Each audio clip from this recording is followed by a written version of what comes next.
New York সিটির mayor নির্বাচন সবসময় ছিল আলোচনার কেন্দ্রবিন্দু, কিন্তু এবার লড়াইয়ের সামনে এসেছেন নতুন এক নাম, যিনি শুধু প্রার্থী নন বরং যুব সমাজের আশা, অভিবাসীদের কণ্ঠ আর ন্যায়ের লড়াইয়ের প্রতীক। তিনি হলেন জোহরান মামদানি। বয়সে তরুণ হলেও রাজনীতির মাঠের পুরনো প্রভাবশালী নাম আর ক্ষমতার খেলাকে চ্যালেঞ্জ জানাচ্ছেন জোহরান মামদানি। তিনি শুধু মেয়র নির্বাচনে প্রতিদ্বন্দ্বিতা করছেন না, বরং সরাসরি মার্কিন প্রেসিডেন্ট ডোনাল্ড ট্রাম্পকেই বিতর্কের ময়দানে ডাক দিয়েছেন।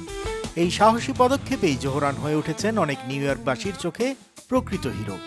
সবকিছু শুরু হয় অ্যান্ড্রু কুমার এক বক্তব্য দিয়ে। তিনি মেয়র প্রার্থী জোহরান মামদানিকে 5টি বিতর্কের আহ্বান জানান, কিন্তু মামদানি এতে থেমে থাকেননি। তিনি পাল্টা সোজা চ্যালেঞ্জ ছুড়ে দিয়ে বললেন, আমি কেন ট্রাম্পের হাতের পুতুলের সঙ্গে বিতর্ক করব, যখন আমি সরাসরি তার সঙ্গেই বিতর্ক করতে পারি।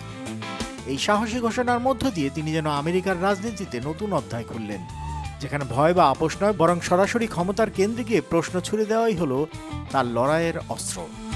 অভিবাসী পরিবার থেকে উঠে আসা জোহরান জানেন, নিউ ইয়র্ক মানেই স্বপ্নের শহর, যেখানে সমান অধিকার সবার।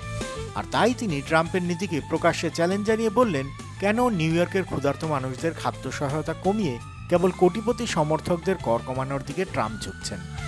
তার বক্তব্যে বারবার উঠে আসছে সাধারণ মানুষের সমস্যা, বাসস্থান, খাদ্য, শিক্ষা আর সামাজিক ন্যায় বিচার।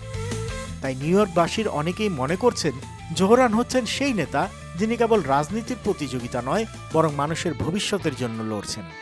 জরিপের ফলাফল বলছে, নিউ ইয়র্কের সর্বশেষ জরিপগুলোতে জোহরানই এগিয়ে। নিউ ইয়র্কের এই মেয়র নির্বাচন এখন শুধু শহরের রাজনীতি নয়, হয়ে উঠেছে জাতীয় আলোচনার কেন্দ্রবিন্দু। কারণ এখানে একদিকে পুরনো ক্ষমতাশালী রাজনীতিকরা, অন্যদিকে আছেন জোহরান মামদানি, যিনি জনগণের স্বার্থকে সামনে রেখেছেন।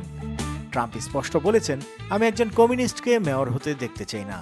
কিন্তু অনেক নিউ ইয়র্কবাসীর চোখে জোহরান হচ্ছেন জনগণের প্রকৃত প্রতিনিধি, যিনি ভয় না পেয়ে সরাসরি প্রেসিডেন্টকেও চ্যালেঞ্জ জানাচ্ছেন। বর্তমান প্রেক্ষাপটে নিউ ইয়র্কের মেয়র পদ শুধু এক নির্বাচনের লড়াই নয়, বরং হয়ে উঠেছে অনেক কিছুর কেন্দ্রবিন্দু, যেখানে দেখা যাচ্ছে পুরনো রাজনীতির বিরুদ্ধে নতুন প্রজন্মের বিদ্রোহ। আর সেই বিদ্রোহের কেন্দ্রবিন্দুতেই আছেন জোহরান মামদানি। তিনি হয়ে উঠছেন সাধারণ মানুষের আশা, অভিবাসীদের গর্ব আর নিউ ইয়র্ক সিটির আগামী দিনের স্বপ্ন। এখন অপেক্ষার পালা ভোটের চূড়ান্ত ফলাফলের। মামদানি কি পারবে নিউ ইয়র্ক জয় করতে? আপনার মতামত জানান কমেন্টে। আন্তর্জাতিক অঙ্গনের সব খবর পেতে সাবস্ক্রাইব করুন বাংলা ফ্লো ইউটিউব চ্যানেল। একই সঙ্গে সংযুক্ত থাকুন বাংলা ফ্লো এর ফেসবুক, ইনস্টাগ্রাম ও টিকটকেও।